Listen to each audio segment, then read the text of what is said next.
Queridos, por volta mais ou menos do 3º e do 4º século da igreja cristã, nós tivemos vários problemas dentro do cristianismo. Percebam que ali no início, tanto no 1º quanto no 2º século, nós estávamos no início da igreja cristã. E o início da igreja cristã foi muito tumultuada por diversos assuntos. Por exemplo, um dos assuntos que permeava naquela época entre os apóstolos por exemplo, se a lei cerimonial deveria continuar a ser guardada pela igreja, observada pela igreja e ensinada aos gentios. Inclusive, um dos pontos relacionados às leis cerimoniais era justamente a questão da circuncisão. Tanto é que este assunto foi tão debatido na igreja que surgiu discussão e foi levado ao concílio da igreja, ao concílio doutrinário da igreja. E você vai encontrar isso, essa decisão sobre a questão não só da circuncisão, mas de outros pontos relacionados à lei cerimonial. Você vai encontrar isto lá em Atos capítulo 15. Então ali foi levado essa decisão ao concílio da igreja. Então, a partir daquele momento, a igreja, de tempos em tempos, a igreja fazia concílios com todos os líderes da igreja. Mas observem que naquele 1º século, nós estamos falando de uma, como é que eu posso dizer, uma passagem, do judaísmo para o cristianismo que estava tendo na igreja. A igreja agora já não seria mais a igreja judaica. Após a morte de Cristo, nós temos a igreja cristã. Então, alguns dogmas do judaísmo, aqueles que tinham vindo do judaísmo para a igreja cristã, queriam que os gentios continuassem guardando estes dogmas do judaísmo. Então, um defensor da tese que esses dogmas do judaísmo deveriam ser deixados lá na antiga dispensação, e que agora se vivia uma nova dispensação pela graça de Cristo, um dos grandes defensores dessa ideia foi justamente o apóstolo Paulo. Mas nós temos inclusive entre os apóstolos quem defendia um pouco esses dogmas do judaísmo. Um deles, por exemplo, era Pedro. Por esse motivo que Deus permitiu que Pedro tivesse aquela visão do lençol. E depois aqueles homens chegaram a Pedro, e aí falaram a Pedro a questão de Cornélio, que era, na verdade, um gentil. Então veja, queridos, que para que se desfizesse esse preconceito na mente de Pedro, esta questão ali da visão do lençol, Deus deu a ele para que ele pudesse rever os seus conceitos. Porém, de tempos em tempos, não só no 1º século, no 2º, no 3º, 4º, 5º século, e até hoje, queridos, a igreja de Deus, nós como movimento de reforma, ainda nos reunimos de tempos em tempos para rever e para fundamentarmos alguns pontos doutrinários, e não só isso, alguns outros pontos que vêm surgindo ao longo do tempo na igreja. Por isso que nós vemos, por exemplo, em 325, um concílio que foi muito importante, chamado Concílio de Niceia. Esse concílio de Niceia foi muito importante para a igreja. Por quê? Porque por volta do ano 318, ali no princípio, no 3º, 4º, 5º século da igreja, alguns pontos alguns debates foram sendo trazidos ali dentro da igreja cristã. Mais precisamente, 4 controvérsias, 4 debates surgiram por volta do 3º, 4º e 5º século da igreja cristã. Um destes pontos foi justamente a respeito da divindade. Da divindade do Pai, nenhuma pessoa, nenhum seguidor, nenhum pregador questionava a divindade do Pai. Mas a divindade de Cristo e a divindade do Espírito Santo começou a ser questionada. E por quê, queridos? Se você analisar, no judaísmo, na antiga dispensação, os judeus, ao lerem as escrituras do Antigo Testamento, eles interpretavam que todas as manifestações que nós temos no Antigo Testamento era do Pai, Deus o Pai, não era de Cristo. Então, este conceito, ele vem adentrando para a nova dispensação, até que nasce Jesus ali, Antes um pouquinho, nasce Cristo, Jesus nasce, Deus então se revela ao mundo através da pessoa de Jesus. Jesus se revela aos seus discípulos, chama os seus discípulos, então fica fundamentada a doutrina da divindade de Cristo. Porém, nós temos mais adiante um pouquinho a divindade do Espírito Santo. O Espírito Santo não era conhecido na antiga dispensação, nem mesmo Cristo. Por isso que eu digo, dentro do judaísmo, todas as manifestações que existiam, achava-se que eram manifestações do Pai. Então, queridos, esses desafios, embora a igreja entendia e compreendia no primeiro, segundo e terceiro século, mas com o passar do tempo isso começou a ser debatido. E um dos bispos que começaram a debater este assunto e trazer este assunto, questionar este assunto da divindade de Cristo e do Espírito Santo, foi justamente um grande pregador chamado Arion. Arion, ele era de Alexandria, no Egito, e ele cuidava da congregação, desta congregação cristã ali no Egito, principalmente ali em Alexandria. Então Arion, em seus estudos, em suas pregações, começou a ser contaminado com esta ideia de que na verdade Cristo era um Deus menor, e de que o Espírito Santo ele não era um ser divino, ele não era nem um ser pessoal, ele era apenas uma força ativa de Deus, o Pai. E queridos, ele não somente começou a ter essas ideias em seus estudos, como ele começou também a defender no púlpito e ensinar nas igrejas em que ele congregava este assunto. E veja, naquela época não existia WhatsApp, não existia telefone, então até o líder lá da igreja entender o que estava se passando, aquela doutrina começou a ser fomentada por toda a igreja, por todo o norte da África, inclusive ali em algumas regiões da Ibérica, ali na Europa. Isso começou a se espalhar, esta doutrina de Arion. Mas ele tinha um bispo auxiliar, que combateu completamente, e que estudou muito o assunto, e combateu as teses de Arion. E esse bispo, este outro pregador se chamava Atanásio. Então Atanásio combateu fielmente, veementemente as teses de Arion. Mas as teses, como ele era um grande influenciador, as suas teses começaram, esta tese do arianismo começou a se difundir pela igreja cristã, até que no concílio de Nicéia este assunto vem à tona, e a igreja precisa organizar este dogma. Não que a igreja já não cresce, claro que ela cria nisso, mas diante desta grande controvérsia, a igreja teve que se defender a respeito deste assunto. Então Atanásio e Arion combateram juntos, um contra o outro, essas ideias. E obviamente que a igreja, depois estudando com os líderes, compreendeu de fato que aquela tese de Arion, que ficou conhecida como arianismo, era completamente falsa, e que não era divina, e que não era bíblica as suas teses. Então Arion foi desligado e não pôde mais pregar nos púlpitos. Ele foi desligado da congregação cristã, mas ele continuou assim espalhando as suas ideias. Porém, queridos, outros debates na igreja cristã também continuaram a partir dos séculos seguintes. Um deles, por exemplo, era sobre o cânon sagrado. Por exemplo, os 27 livros do Novo Testamento.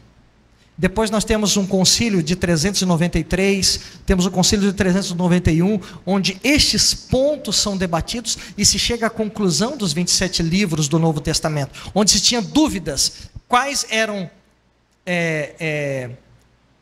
inspirados e quais não eram, porque muitos pregadores surgiam no púlpito trazendo o Evangelho segundo Maria Madalena, e assim, entre estes, no segundo, terceiro e quarto século, estes pontos, queridos, e essas controvérsias começaram a surgir dentro da igreja. Mas o que eu quero trazer para vocês é justamente a respeito da divindade, o trio celeste. Mas, só voltando um pouquinho do ponto que eu estava abordando com vocês, no concílio de Constantinopla, em 381, finalmente é praticamente que erradicada esta teoria de Arion, essa teoria ariana.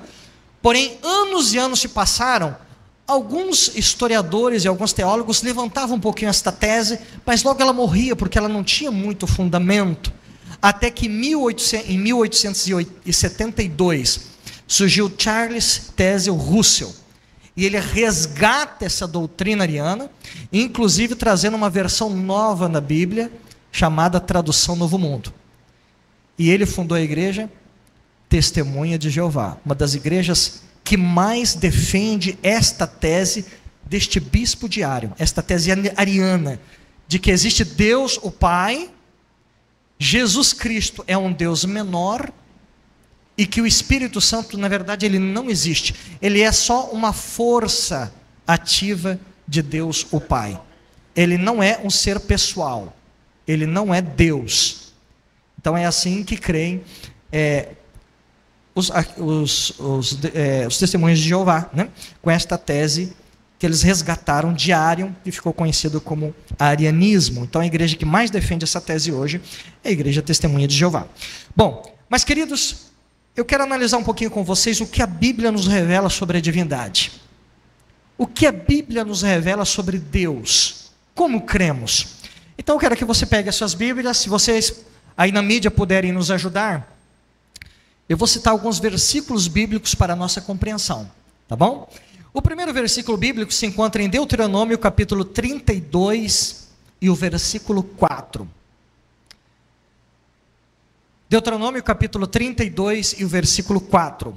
Nós lemos o seguinte: Ele é a rocha, cuja obra é perfeita, porque todos os seus caminhos justos são.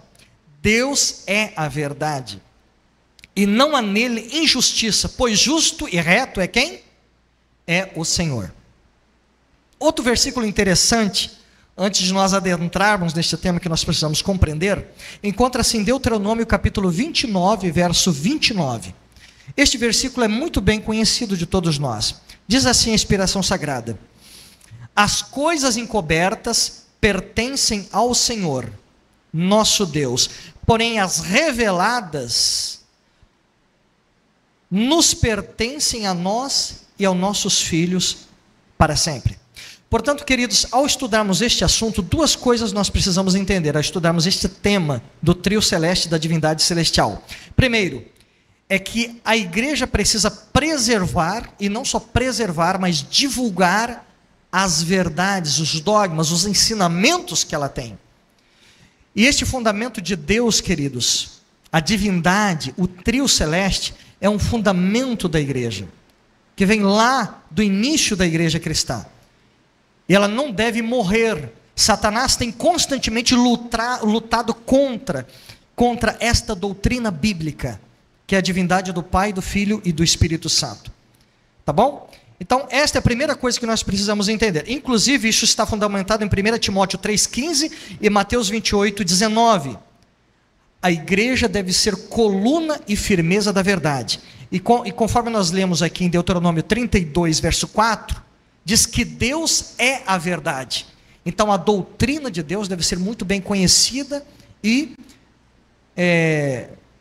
defendida por todos nós como cristãos. O segundo ponto é que há perguntas a respeito deste assunto e deste tema que somente nos serão reveladas por Deus na eternidade.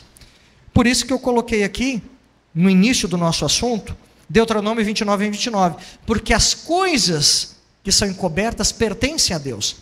Então você poderia me fazer uma pergunta agora: pastor, como que surgiu Deus?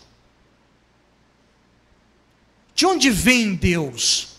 Eu não vou conseguir te explicar isto, porque a nossa mente finita não vai conseguir chegar à profundidade desta conclusão. Mas eu posso garantir uma coisa: que as coisas encobertas são para o Senhor, e aquilo que estão reveladas é o suficiente para a nossa salvação. Então, a respeito deste assunto, aquilo que está revelado é o suficiente para que eu e você nos salvemos. E quando nós chegarmos na eternidade, eu tenho certeza que Deus terá o maior prazer, a maior alegria de explicar a mim e a você a respeito da sua existência. Mas, queridos, adentrando agora no assunto, então essas duas coisas nós precisamos compreender. Precisamos entender este assunto, preservar este assunto como uma doutrina bíblica e ensinar essa verdade aos outros.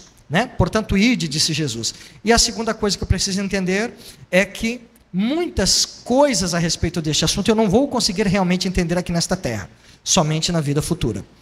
Queridos, um outro ponto que eu preciso entender, adentrando agora neste assunto, é o que está em Deuteronômio capítulo 6 e o verso 4. Pegue a sua Bíblia e leia junto comigo. Deuteronômio capítulo 6, verso 4 diz-nos assim: ouve, Israel, o Senhor nosso Deus é o único Senhor. Agora observe este outro versículo bíblico, de 1 Timóteo capítulo 1 e o versículo 17. Ora, ao Rei dos séculos imortal, invisível, ao único Deus sábio, seja dada honra e glória para todos sempre. Amém, igreja? Outro versículo bíblico falando sobre a divindade, sobre esse trio celeste, nós encontramos em Isaías capítulo 45 e o versículo 22. Olhai para mim e sereis salvos, vós todos os termos da terra, porque eu sou Deus e não há outro. Bom, então temos uma pergunta muito prática, tendo em vista esses 3 versículos bíblicos. Primeiro, Deus é o único Senhor. Você concorda com isso? Paulo falou a Timóteo: ao único Deus sábio. E lá em Isaías capítulo 45, verso 22, o próprio Senhor diz: porque eu sou Deus e não há outro. Portanto, queridos, quantos deuses nós temos? De acordo com esses 3 versículos bíblicos. Nós temos um único Senhor, nós temos um único Deus sábio, porque eu sou Deus, diz o Senhor, e não há outro além de mim. Há um outro Deus além do Deus que nós cremos? Não. Ficou confuso para você este assunto? Deus é o único Senhor, Deus é o único Deus sábio, e além de Deus não há outro. Então é isso que a Bíblia nos afirma. Agora, a pergunta que pode vir à sua mente: então são 3, pastor? São 2 ou são 1? Você poderia perguntar: espera aí, então a Arion tinha razão, a doutrina ariana está correta? O judaísmo está correto? Será que é isso? Será que nós a vida inteira acreditamos de uma forma errada? Porque de acordo com esses 3 textos é assim que se define a divindade. Bom, eu quero complicar um pouquinho para vocês antes de nós respondermos este ponto. Vocês já ouviram falar no unitarianismo? Unitarianismo é uma crença na divindade da seguinte maneira: eles acreditam, os unitarianistas, eles acreditam que Deus, o Pai, é o único e absoluto. E eles são totalmente contrários à ideia de uma triunidade celestial. E eu quero citar para vocês algumas religiões que acreditam exatamente desta maneira. No unitarianismo. Uma das religiões mais comuns e bem populosa a respeito que crê neste assunto é o islamismo e o judaísmo. Para o judeu existe só Deus o Pai. E todas as manifestações do Antigo Testamento foram somente de Deus o Pai. Para a religião islã, só existe Deus o Pai, que eles chamam na língua árabe de Alá, que significa o Deus em árabe. Então, para eles não existe, aliás, eles até acreditam em Cristo, mas eles não acreditam em Cristo como nós acreditamos. Eles acreditam que Jesus Cristo foi apenas um homem sábio, foi apenas um homem, um profeta menor, e que justamente Maomé é o profeta, o grande profeta, é o profeta maior. É assim que eles acreditam. Eles também não acreditam no Espírito Santo. Tá bom? Então nós temos essas 2 religiões que acreditam nesta doutrina, que é a doutrina do unitarianismo. Bom, nisto, queridos, nós vamos ver João capítulo 8, versos 58 e 59. Observem como os judeus acreditavam nisto. Disse-lhes Jesus: em verdade vos digo, que antes que Abraão existisse, eu sou. Então, olha o verso 59. Pegaram pedras para lhe atirarem, mas Jesus ocultou-se e saiu do templo, passando pelo meio deles, e assim se retirou. Veja, queridos, que quando Jesus falou para os judeus em seu discurso no templo, eu sou, isto remeteu a mente dos ouvintes que estavam ali, dos judeus, dos fariseus e saduceus, para aquilo que Deus havia falado, por exemplo, para Moisés, com os discursos, com as falas que Deus havia conversado, por exemplo, com Abraão. Por isso que quando Jesus falou, eu sou, e ainda Jesus falou, em verdade vos digo, que antes que Abraão existisse, eu sou. Eu estive com Abraão, e antes de Abraão. Quando Jesus falou essas palavras, os judeus que estavam ali na sala disseram, você falou blasfêmia, peraí, cataram pedras para jogar nele. Porque é exatamente assim que os judeus acreditam, que só existe Deus o Pai. Então quando Jesus se colocou como Deus, e como um ser pré-existente, que sempre existiu, os judeus se escandalizaram com aquilo, e perceberam, entenderam que Jesus estava falando uma blasfêmia. Por que eles entenderam isso? Porque eles são unitarianistas, eles acreditam somente em Deus o Pai. Bom, agora vamos tentar compreender esses 3 textos que nós trouxemos aqui, de que existe somente um único Deus sábio, um único Senhor. Para entendermos isso, queridos, nós precisamos compreender a unidade composta. E eu quero te trazer 2 versículos bíblicos sobre a unidade composta. A primeira está em Gênesis capítulo 1, versículo 5. E você precisa entender isso para compreender o assunto da divindade e esses 3 textos que eu trouxe para vocês no princípio. Gênesis capítulo 1, verso 5 diz assim: e Deus chamou a luz dia, e as trevas ele chamou noite, e foi a tarde e a manhã o dia primeiro. Você pode dizer assim, pastor, mas o que tem a ver isso aqui com a divindade? Com aquele assunto lá de Isaías 45 e os textos que você nos mostrou? Bom, é muito simples. Aqui nós temos a ideia exatamente da unidade composta. Um dia é composto do quê? De tarde e manhã. Portanto, uma tarde e uma manhã perfazem o quê? Um dia. Isso é uma unidade composta. Vou dar um outro exemplo bíblico de unidade composta para você. Também está em Gênesis capítulo 2, verso 24. Está no livro de Gênesis, melhor dizendo. Agora no capítulo 2, verso 24. Portanto, deixará o homem o seu pai e a sua mãe, e apegar-se-á a sua mulher, e serão ambos uma só carne. Então, nesta matemática divina do casamento, quando o homem, quando o esposo e a esposa se casam, na matemática divina do casamento, eles se tornam o quê? Por isso que Jesus falou, aquilo que Deus juntou, o homem não pode fazer o quê? Por que não pode separar? Porque se tornou uma só. Como você vai pegar, por exemplo, eu, o Jonilton, e vai dividir o Jonilton pela metade? Se você me dividir pela metade, eu vou morrer. É assim que funciona. Portanto, na filosofia divina do casamento, ambos se tornam um. E queridos, isso é uma unidade composta. 2 se tornam um. Uma tarde e uma manhã se tornam o quê? Um dia. Assim também é a divindade. Os 3 são um. E você poderia me perguntar assim, mas pastor, mas ainda ficou confuso. Mas eu vou te ajudar a confundir um pouquinho mais a sua mente. Vamos desconstruir um pouquinho para depois construir novamente. Vamos lá? João capítulo 14, verso 8 e 9. Mas você entendeu essa questão da unidade composta, né? Com esses 2 versículos. Agora vamos a São João capítulo 8, verso 8 e 9. E eu vou trazer para você uma outra teoria a respeito da divindade. A primeira é do unitarianismo. Somente existe Deus o Pai. Agora eu quero te trazer uma outra teoria que tem como base São João capítulo 14, verso 8 e 9. Observem.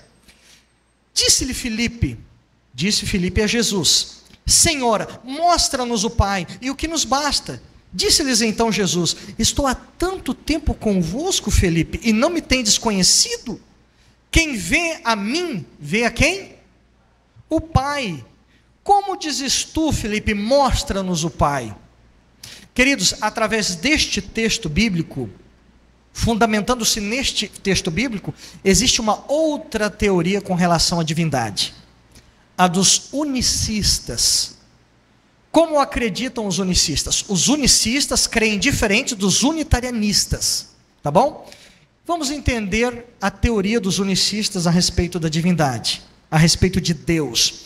eles ensinam que o Pai se encarnou e virou filho. E que o Filho, quando ascendeu aos céus, voltou para dirigir a igreja em forma de Espírito Santo. É assim que os unicistas acreditam. Então veja só, eles acreditam que as manifestações do Antigo Testamento, sim, é de Deus o Pai. Só que Deus o Pai, ele se encarnou e se tornou filho. Ensinou aos discípulos ali, 3 anos e meio sobre a terra, ensinando o seu ministério. Depois ele ascende, quando ele faz a promessa, eu vou e eu preciso ir para que o Espírito Santo venha, para que o Consolador venha. Eles querem dizer que foi a mesma pessoa, foi o mesmo Pai. Então o Pai encarnou, veio Cristo, Cristo ascende ao céu no Monte das Oliveiras após os seus 3 anos e meio, ele volta e depois de 10 dias, no dia de Pentecostes, ele é derramado sobre a sua igreja em forma de Espírito Santo, como Espírito Santo. Então, assim acreditam os unicistas. E eles se apegam neste texto de João capítulo 14, verso 8 e 9, no que Filipe falou para Cristo. Senhor, mostra-nos o Pai. E Jesus falou, quem vê a mim, vê a quem? Ficou confuso? Será que os unicistas têm razão? De fato, o Pai é o mesmo Jesus, depois ele ascendeu aos céus e ele voltou como Espírito Santo? Bom, vamos analisar um versículo bíblico para a gente poder entender o que Jesus quis dizer em São João capítulo 14 e o versículo 8 e 9. Vamos a São João agora, capítulo 17, verso 21 e 23. O próprio evangelista João explica o que Jesus estava querendo dizer ali em São João capítulo 14, verso 8 e 9. Acharam aí nas suas Bíblias? São João capítulo 14, verso 21 e 23. Nós temos assim, diz assim a palavra de Deus. Aqui nós temos a oração de Cristo. Para que todos vocês, para que todos sejam um, assim como o Pai, assim como tu, ó Pai, o és em mim e eu em ti, que também eles, Jesus está falando aos discípulos essa oração, Jesus está orando, apontando aos discípulos, que também eles sejam um como nós, para que o mundo creia que tu me enviastes. Eu dei-lhes a glória que a mim me destes, para que sejam um, como nós somos um. Eu neles e tu em mim, para que eles sejam perfeitos em quê? Em unidade. Então, queridos, quando Jesus falou para Filipe, quem vê a mim, vê o Pai, o que Jesus estava querendo dizer? Unidade composta. O que nós já acabamos de ver sobre a unidade composta. Então veja, queridos, que a ideia da unidade composta, vamos voltar à questão do casamento. Quando o homem e a mulher se casam, de acordo com a teoria divina do casamento, os dois se tornam uma só carne. Isto é unidade composta. É assim que nós entendemos a divindade. Vamos voltar àqueles 3 textos que nós lemos? Deus é o único Senhor, Deus é o único sábio, eu sou o único Senhor e não há outro. Como que nós entendemos isso? Como que Deus é o único Deus? Em pensamento, em propósito, em unidade, queridos. É assim que Deus, sendo 3, se torna um. Está claro isso para você? É assim que nós cremos, é assim que diz a palavra de Deus. E esse texto aqui é muito claro, porque olha que Jesus fala em sua oração, para que eles, em sua oração que Deus faz ao Pai, para que eles sejam o quê? Um. Como eu e tu somos o quê? Aqui é uma unidade composta novamente, mais um exemplo de unidade composta. Os discípulos eram quantos? Quantas pessoas eram os discípulos? Eram 12. Qual era a preocupação de Cristo quando ele ascendesse ao céu? É que quando ele ascendesse ao céu, os discípulos, cada um desunidos, formassem uma igreja, com um pensamento diferente um do outro. E assim, o que aconteceria com o cristianismo? Ficaria completamente dividido, o reino não prosperaria. O próprio Cristo falou isso. O reino dividido pode prosperar, disse Jesus? É claro que não. Então este era o grande medo de Jesus, quando Jesus ascendesse ao céu, que os discípulos se dividissem completamente. Por isso, queridos, que o versículo 23... de São João capítulo 17, ele diz assim: eu neles e tu em mim, para que eles sejam perfeitos em quê? Em unidade. Então, por exemplo, eu me casei com a Silvana. De acordo com a matemática divina do casamento, somos apenas o quê? Um. Por isso somos inseparáveis. Por isso que acreditamos que o casamento é indissolúvel, exceto pela morte de um dos cônjuges. Está claro isso, queridos? Então veja só, nós somos um. Na verdade, eu e a minha esposa somos dois. Como que nós somos um? Em propósito, queridos, em objetivo, em unidade. Eu e a minha esposa temos que trabalhar com o mesmo objetivo para que o nosso casamento seja próspero. Então veja que é desta forma que nós entendemos aqueles textos que nós lemos, aqueles 3 versículos lá no começo. Tá bom? Bom, agora vamos desfazer a ideia dos unicistas, de que Deus é o mesmo Cristo e é o mesmo Espírito Santo. Temos algum texto que desfaz claramente essa ideia? Temos alguns, mas eu vou citar um para vocês. Mateus capítulo 3, verso 16 e 17. Mateus capítulo 3, verso 16 e 17, a palavra de Deus nos diz assim: e saindo Jesus, e sendo, Jesus batizado, saiu logo da água, e eis que se lhe abriram os céus, e se viu então o Espírito de Deus descendo como uma pomba, e vindo sobre ele, e eis que uma voz dos céus dizia: este é o meu filho amado, em quem me comprazo. Não foi só aqui nesta ocasião que se ouviu a voz de Deus, lá bradando dos céus. Só que aqui no batismo de Cristo nós temos um fenômeno especial. Nós temos os 3 seres ao mesmo tempo. Nós temos Cristo na água no Jordão sendo batizado por João Batista. Nós temos o Espírito Santo descendo e ungindo a Cristo. Pedro inclusive menciona isso em Atos. Tá bom? A unção de Cristo que acontece por ocasião do batismo pelo Espírito Santo.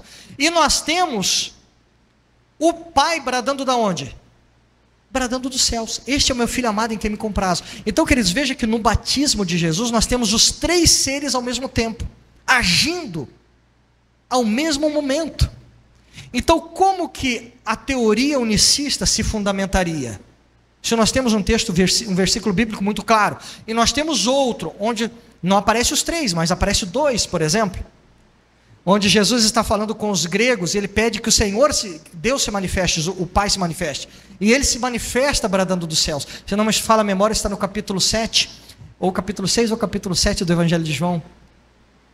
O Pai se manifesta dizendo: este é o meu filho amado em quem me comprazo. Então, queridos, a ideia unicista ela não se fundamenta. Então, como explicamos esta ideia? E como explicamos São João capítulo 14, verso 8, onde Jesus falou para Filipe: quem vê a mim vê ao Pai. Aqui nós temos uma unidade composta. Jesus quis dizer que aquele que vê as minhas obras, vocês estão andando comigo constantemente, então vocês não precisam ver o Pai, porque eu sou o quê?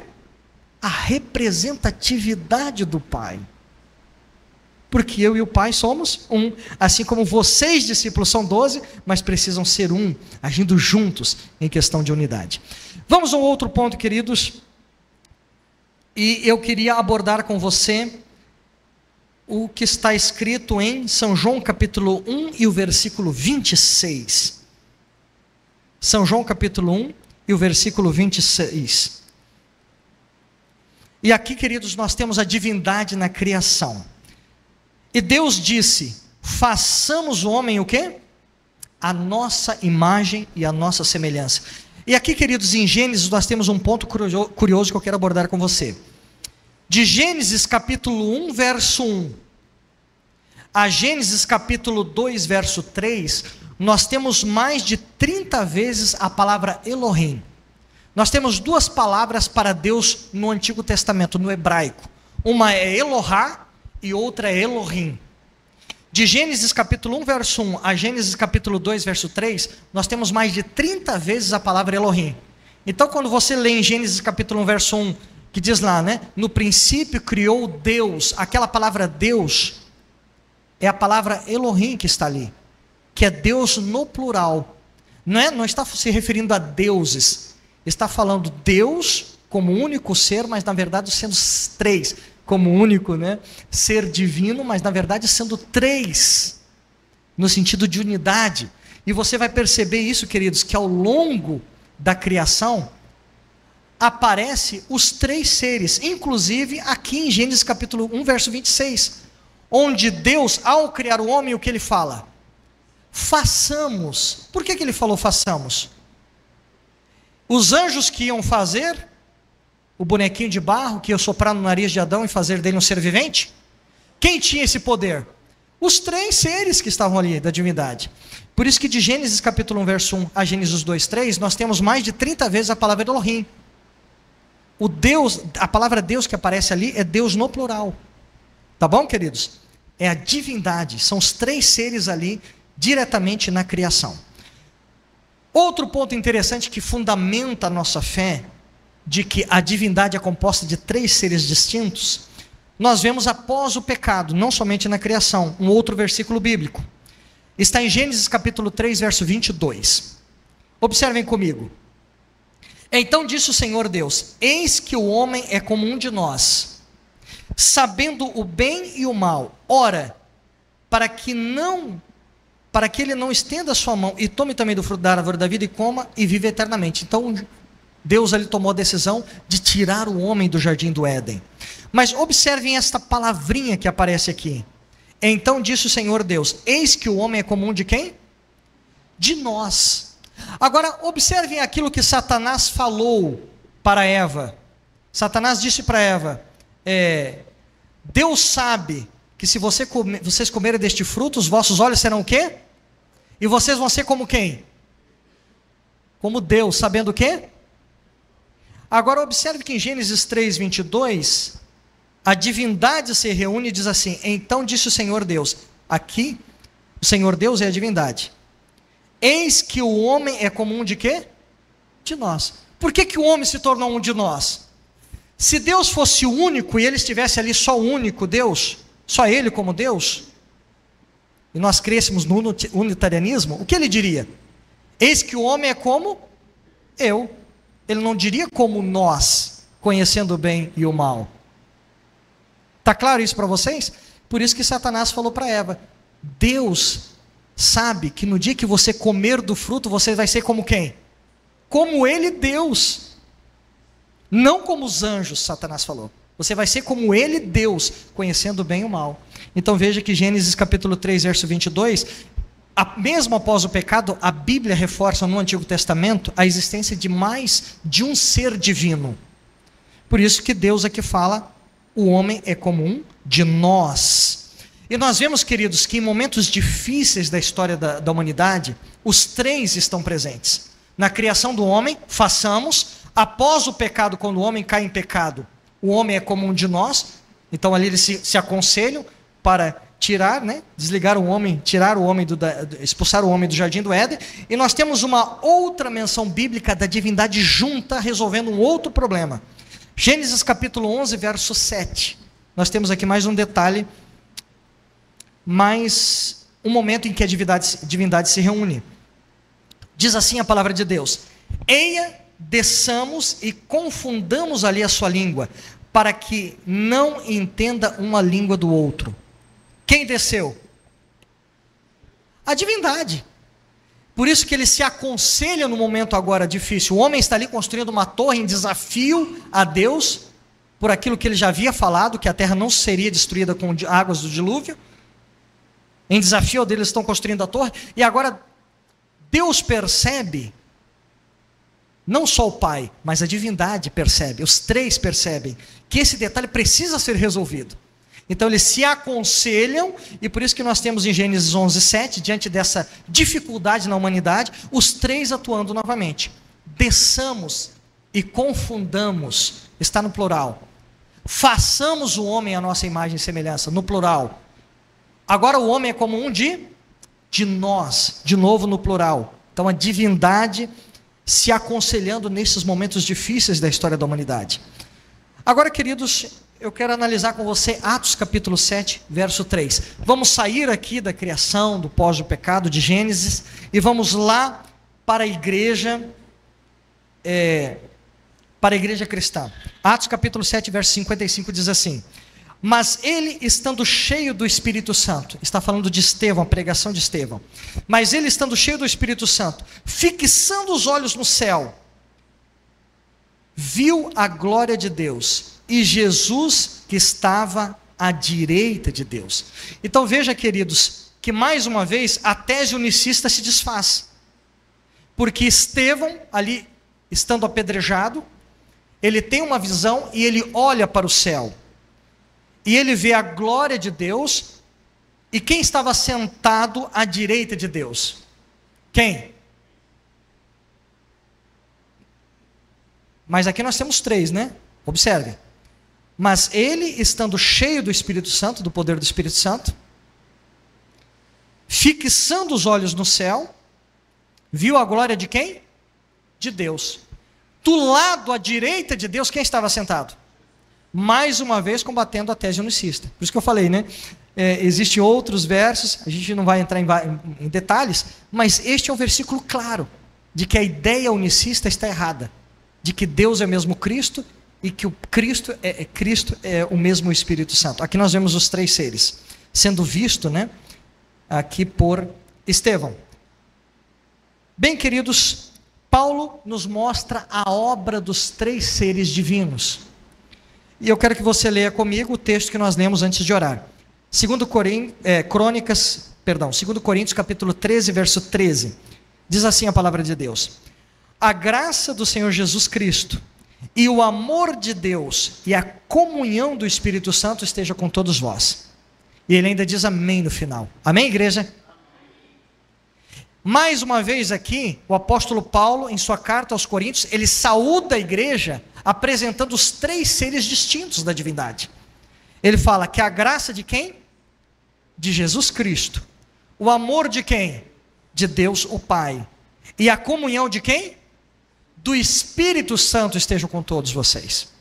Claro que o nosso objetivo aqui, queridos, não é trazer cada um dos seres, né? Nós estamos focando no assunto da divindade, o trio celeste, como cremos. Mas um dia, se Deus quiser, podemos trazer esta questão da doutrina da divindade claramente de Cristo e depois da divindade do Espírito Santo. Pedro também fala da obra redentora da divindade. 1 Pedro capítulo 1, verso 2, um outro texto importante. Pedro diz assim: eleitos segundo a presciência de Deus o Pai, em santificação do Espírito Santo, para a obediência e aspersão do sangue de quem? De Jesus Cristo. Graça e paz vos sejam multiplicadas. Amém, igreja?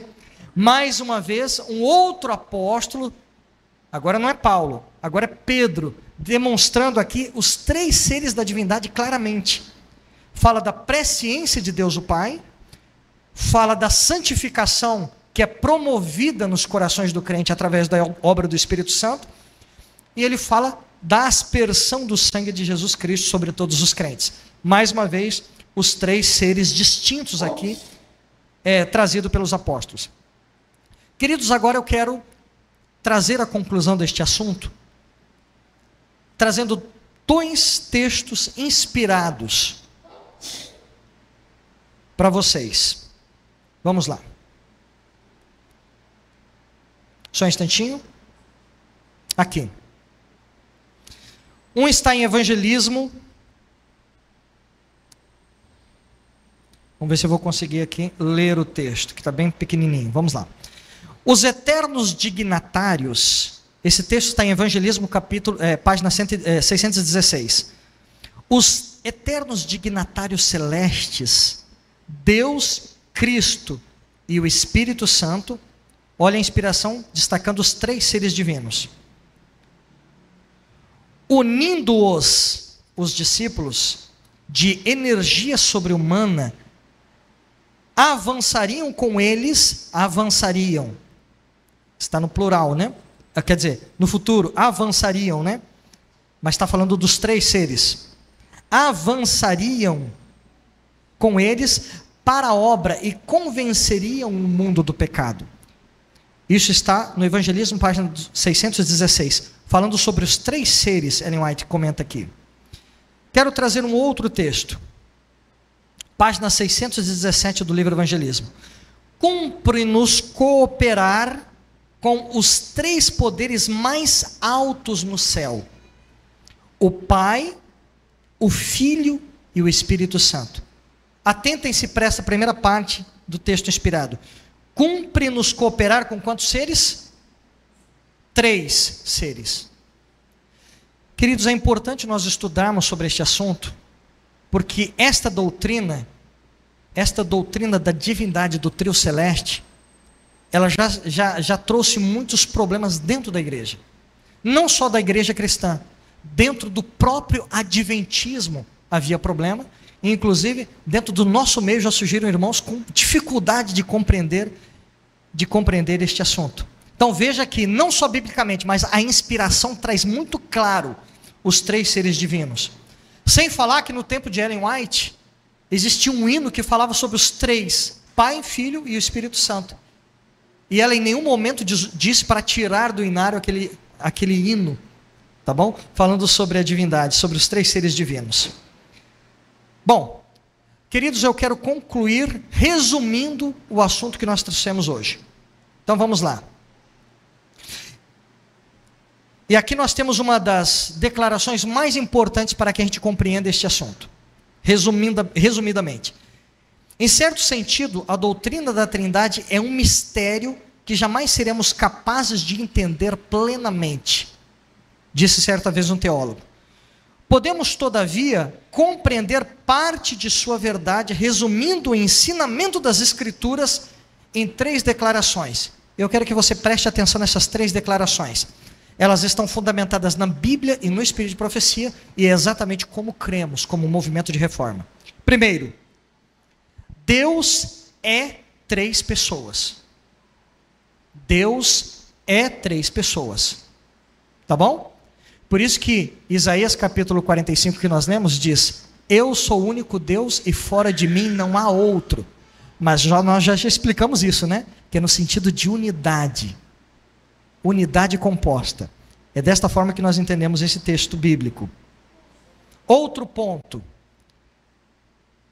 Cada pessoa é plenamente Deus. Cada pessoa, cada ser da divindade é plenamente Deus.